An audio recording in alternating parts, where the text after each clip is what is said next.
o que é antropopatismo, antropopatia, ou antropomorfismo e teofania. O que significa essas três características na teologia? Essas três características elas nos ajudam a saber qual a forma de Deus se revelar para nós, o que Deus está querendo dizer através dessas características. Portanto, Deus como Deus não teria como a gente saber como ele seria, mas usando essas características nos revela como de fato Deus é. Esses atributos, essas características que Deus nos dá, nos ajuda a entender textos complexos, como por exemplo, na Bíblia Sagrada, lá em Gênesis capítulo 6, versículo 6, diz que Deus se arrependeu de ter feito o homem. Como assim Deus pode se arrepender, se Deus não falha, né? Se Deus não muda, é imutável? A gente for ver no livro de Números, capítulo 23, versículo 19, fala lá que Deus não é homem para que minta, nem filho do homem para que se arrependa. Isso é que está escrito lá. Então, é só umas formas de como Deus se revela para nós, como Deus coloca os atributos humanos para poder nos ajudar a entender a sua conduta. E no livro do profeta Amós também fala: e então arrependeu-se o Senhor, e disso o Senhor disse que não acontecerá mais. Ou seja, Deus não irá mais punir o povo.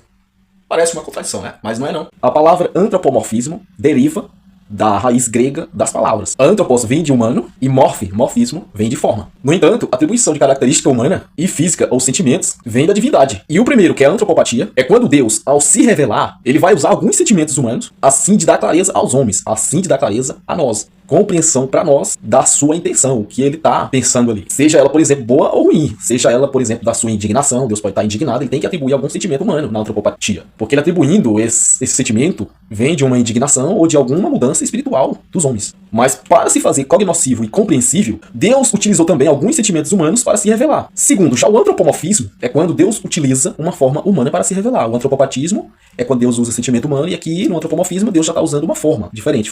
Sentimento é um e forma é outra. Eu posso citar até um exemplo. Por exemplo, Deus, sabemos que Deus é espírito, né? Deus é espírito. Ele não tem forma humana corpórea, por exemplo, mãos, Deus não tem mão que pode tocar, né?